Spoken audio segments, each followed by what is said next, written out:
So that is where actually you need to understand the importance of machine learning and artificial intelligence and data engineering, guys. Okay, so be very, very clear on that front. What is the role that we are going to accomplish in the real-time projects? Okay, that is very, very important. So in today's world, your analytics are becoming matured. So business demands they need a very scalable data platforms because they want to run their AI, they want to run their machine learning on top of the data that we are going to serve. So to make that a strong data platform underneath, a data engineer is mandate. Be very, very clear about this. Okay. So let us understand how advanced data platforms has been built by data engineers, right, in today's world. So here if you see the streaming applications and OLAP data sources and OLAP data, flat files and OLTP systems, everything you you collate together and then load it into a central space. Okay, so you can ask me a question. Why OLAP systems? We already have OLAP system. Can't you run machine learnings on top of OLAP systems? No, it is impossible, guys. Be very, very clear. Because your machine learning models demands very huge volumes of data, and that huge volumes of data, your traditional OLAP systems doesn't suffice. Okay, suffice its requirement because your OLAP systems, your traditional OLAP systems like data warehouse systems are very limited to the size of data and very limited to the time that they are going to take to process this data. So your traditional BI have some limitations in the form of three V's: volume, velocity, variety. Remember these three V's, guys. So the reason why we need a new system or new data platform, we already have a data warehouse system, but why we are going for a new data platform called data lake, right? So the reason is data warehouse systems are limited in terms of volume. You cannot store very huge volumes of data in data warehouse systems. Okay, you cannot store different varieties of data. Okay, so meaning you can only store data in the form of tables.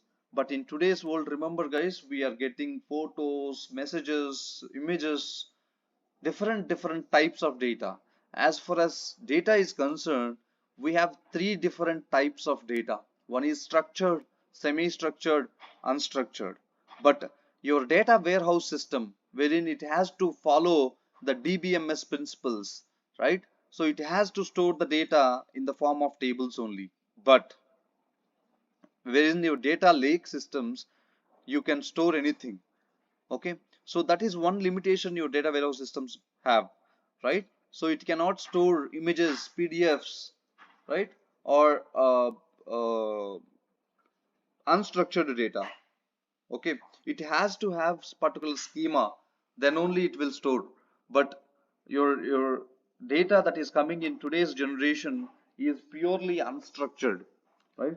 So that is where the power of data lake systems will come.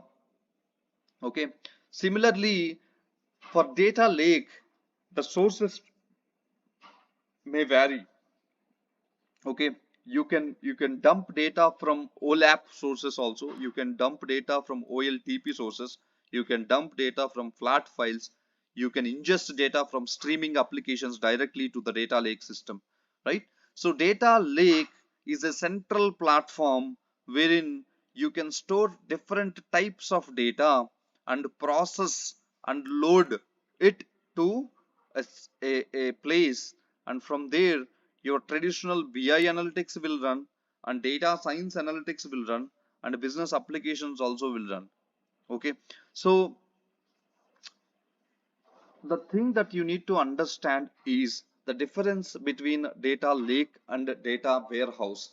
So data warehouse is schema on write system, meaning If you want to store any data in a data warehouse system, you need to provide a schema for it.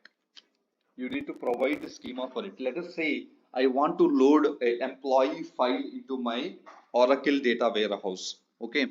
So in that case, you have to create a, or employee table first and then load the data. Okay. That is schema on write system. That is schema on write system. That means you are declaring schema upfront before loading the data. Okay, then only your data warehouse system will work. Then only it will take the data. Otherwise, it cannot. But your data lake system is completely flexible enough to load whatever you want first. Okay, dump, give me anything, I will take. But at the time of reading, it demands a schema. Be very, very clear. Schema on read platform. Your data lake systems are schema on read platforms. When you're reading data out of your data lake system, that time you need to provide a schema. Hey, I need this, and I need these columns from this particular data set. Then it will give. So now where this data engineer will work? So data engineer will do this ELT. See here, the process got little bit changed. When it comes to advanced data analytics, the process got little bit changed, right?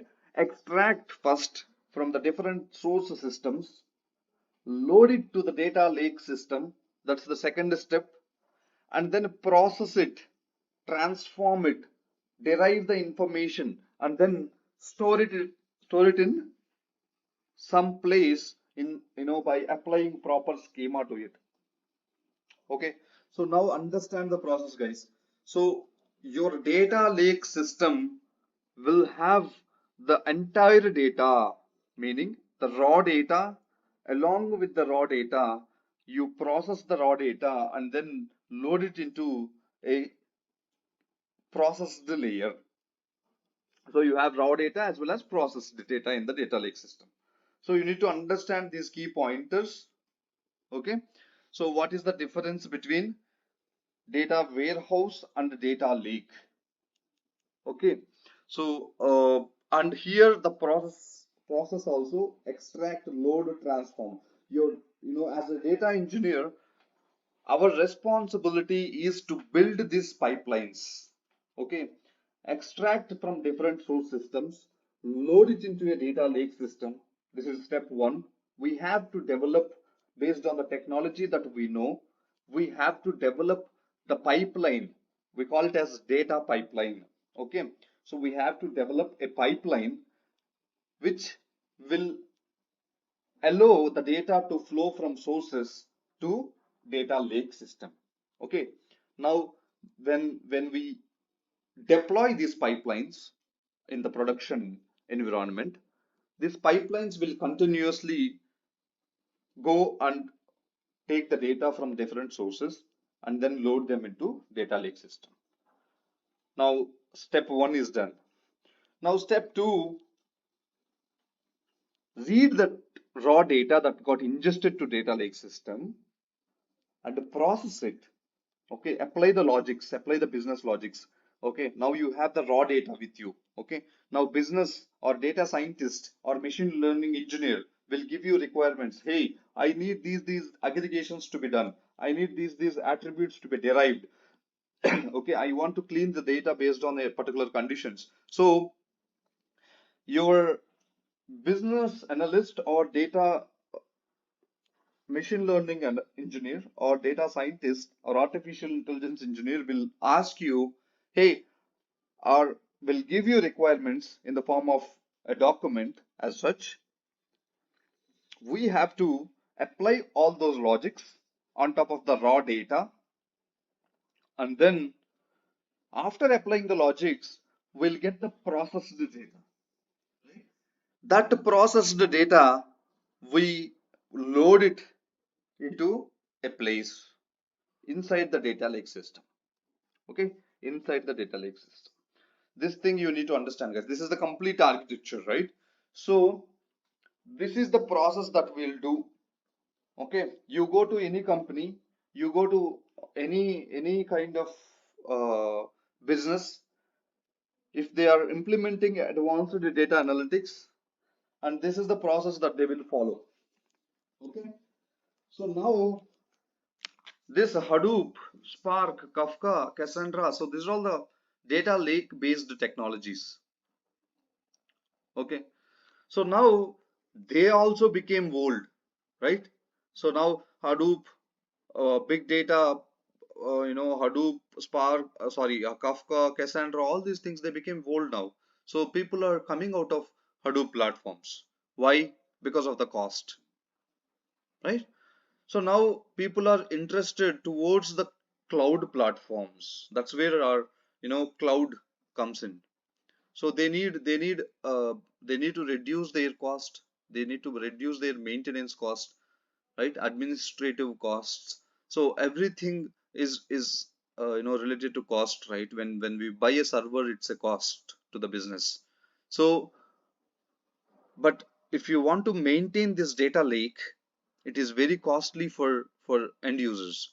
So that is where they are outsourcing these data lake systems to the cloud platforms. Okay, so now they want to build a data lake system. They simply can do it with using cloud without having any kind of own maintenance, maintaining a typical cluster, very big cluster, and then uh,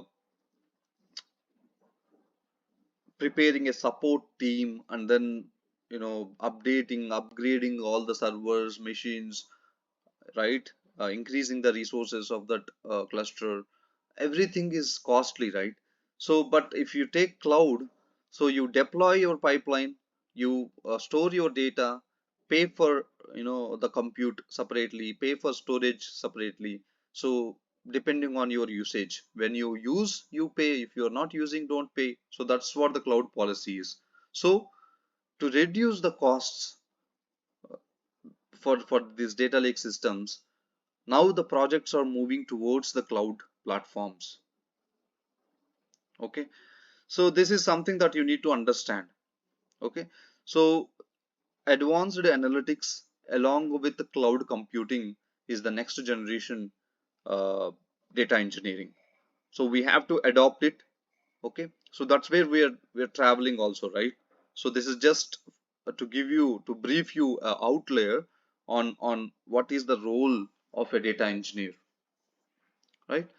So now we'll see some kind of things here. Okay, the data engineering basics, right? So what is data engineering? Anybody? Any answers that I can expect? What is data engineering?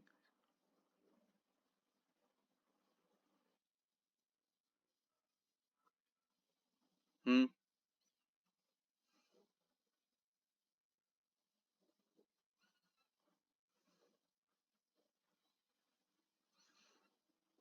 Okay. Any other answers?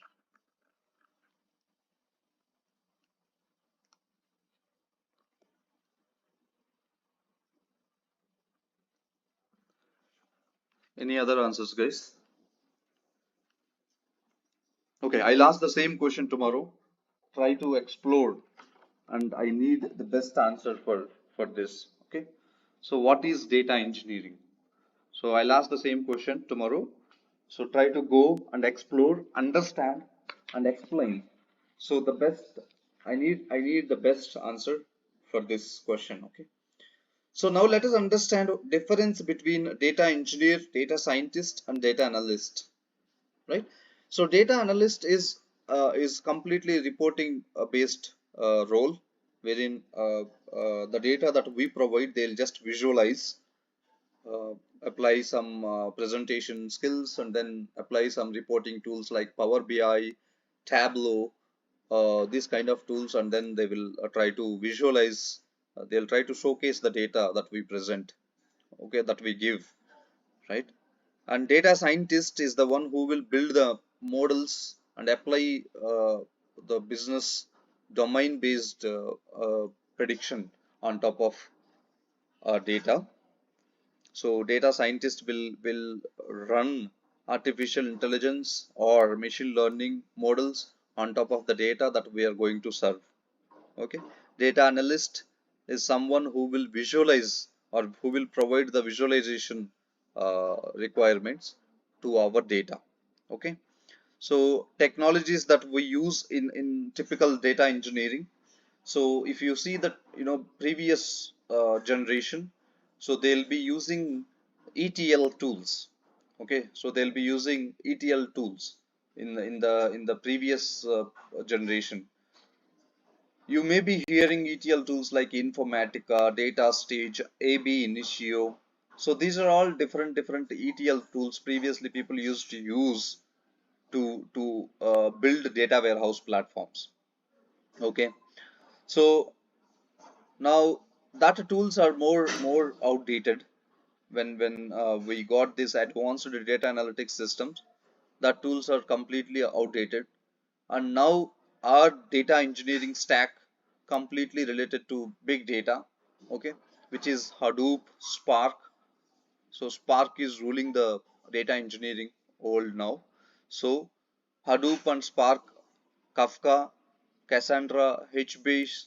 So these are all, our tool stack, right? So but in cloud,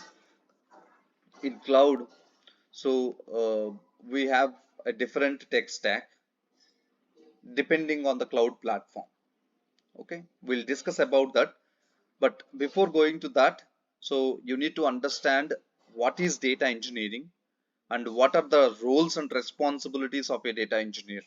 So these are the two questions I want you to explore. First, you need to get answers to these two questions. Okay, so I already explained about our roles and responsibilities, but I need to hear from you. And what is data engineering? I want you to explore and get the best answer for me. Okay, so let us proceed further. Prerequisites for a typical data engineer. You need to be uh, hands-on on Linux scripting. Okay, so sometimes you have to use Unix commands to execute things in the server. Okay, because in your servers the operating system that they will use is not Windows. Be very clear, it will be of Linux type. Okay, so you need to have the Linux commands. Okay, you need to have the Linux commands knowledge. Okay, that is the one prerequisite. And you need to have understanding on one programming language. It may be Java or it may be Python or Scala. You need to have one programming language.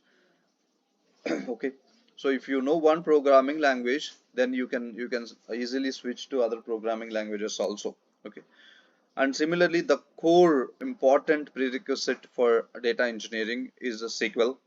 Okay, so SQL is mandate for any data engineer. Okay, and then zeal towards data is something that you need to build in you. Okay, so you should have that zeal to play with the data.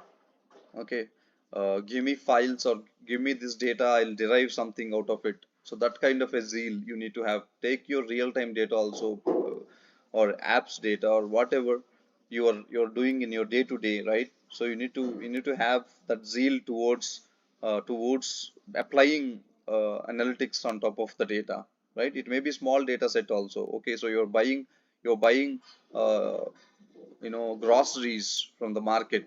Every month you're buying groceries from the market, or every week you're buying.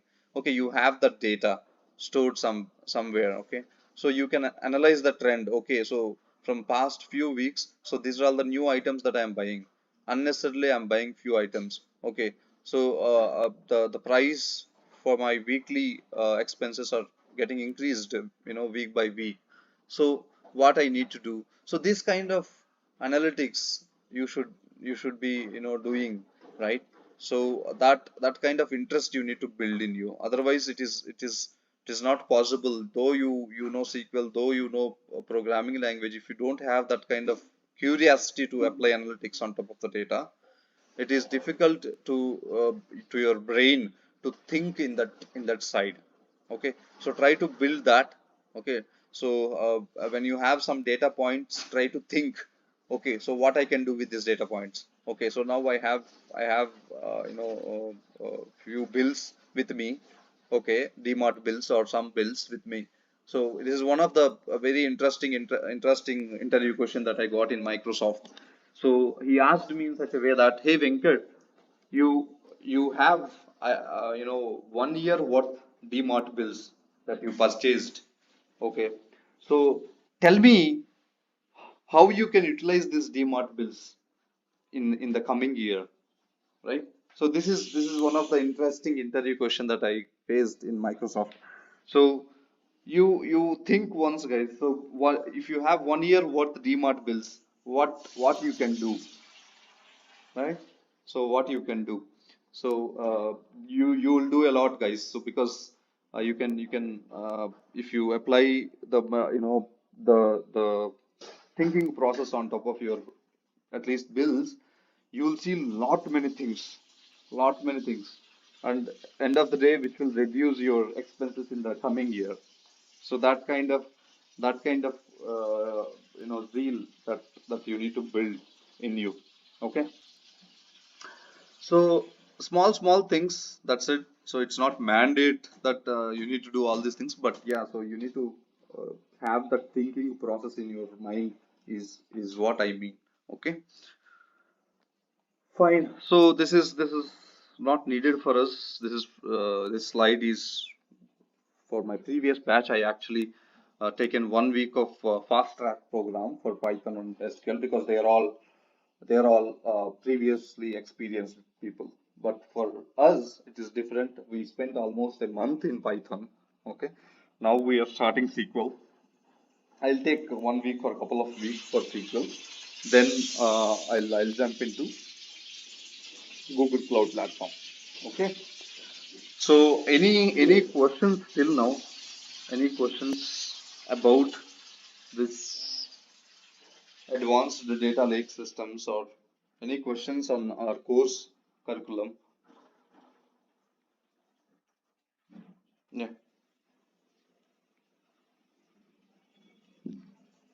Yes. Hello. No. Come again. Come again. Uh, yes.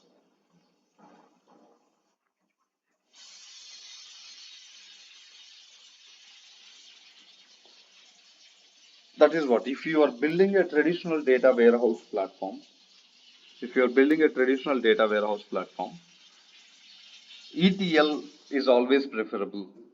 But if it is a data lake platform, if it is a data lake platform, ELT is preferable. It is not about the efficiency. It is about the business. It is about the architecture of your project that you are going to serve. Yes, yes, yes, yes. We do ELT in the cloud systems as well. I mean, definitely if it is a data lake platform, nowadays everything is a data lake because storage is cheap in cloud as well. So people are doing ELT in cloud systems also.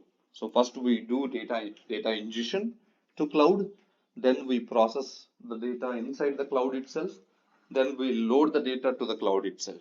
So ingestion will happen, to the cloud as in the raw form. Okay, so we do ELT in cloud also. We don't pre-process the data.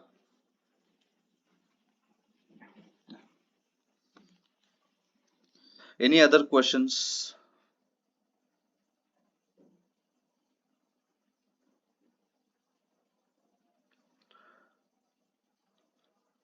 Okay, so this is something that you need to understand. So why we are going towards uh, advanced data analytics? What is the difference between what is the difference between our traditional business analytics and then advanced data analytics? And you need to understand the traditional architecture. Okay, so previously what we have, okay, and currently what we have, right? And when we start cloud, I'll explain one more architecture which is related to cloud. Okay, and this is the introduction to the advanced data analytics. But when we start our cloud journey, we'll discuss about the most advanced architecture. Okay, so which is related to cloud computing. Okay, so now we are good with the basics of data engineering. Okay, so a typical data analytics engineer or a typical data engineer, what he will do, right? He will build the data platform for serving data scientists and then data analyst. Okay, so you need to have that clarification before proceeding further. Okay, because in our coming sessions we will be doing lot many things on top of the data. Okay, so that time you shouldn't be in a confusion state wherein, okay, so why we are doing all this stuff. Okay, so that is the reason I explained everything clearly upfront. What are your roles? Okay, and why a typical data engineer is necessary in real time projects. Okay, so do not feel like we'll get small files, we'll do data analytics on top of very small data files. No, do not assume that. Out of my experience, we have built 4 petabytes of a data lake project for one of the customer called GSK, GlaxoSmithKline. You may be hearing this customer on top of your Boost bottles or Horlicks bottles. You'll see this symbol GSK, right? So that is the huge data lake project that I built in my career, right?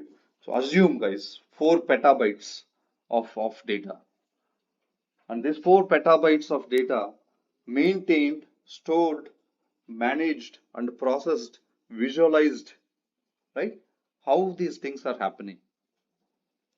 So these are all this happening because of data engineers like us.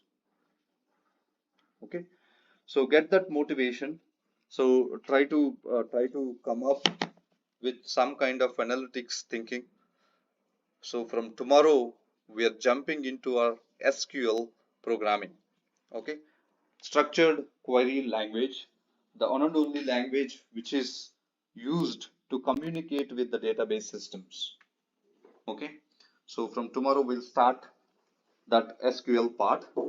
This week or followed by week, I'll take the SQL sessions, and then we will go into GCP. Once you have this Python and SQL in your hands, trust me, you can easily understand the cloud concepts. Okay, because everything is UI in cloud, and you have step by step process to understand. The complex part is the basics, the prerequisites. You need to understand the Python programming, you need to understand the SQL. That's it. The remaining everything inside the cloud. So maybe within a month or 1.5 month we can complete that cloud part. It's not a big deal, but you need to be very strong in prerequisites, because when we are in cloud computing, we will be taking the requirements on the fly, we'll be solving the problems with Python and SQL. That time you should not come back to me and ask, hey Venkat, what is this variable declaration? What is this if loop? Okay, you should not ask like that. So by that time you should be very perfect in Python, Pandas, and SQL. Be very clear, guys. Okay, so that is the reason I'm telling you upfront. So concentrate. From tomorrow, we will see the database setup.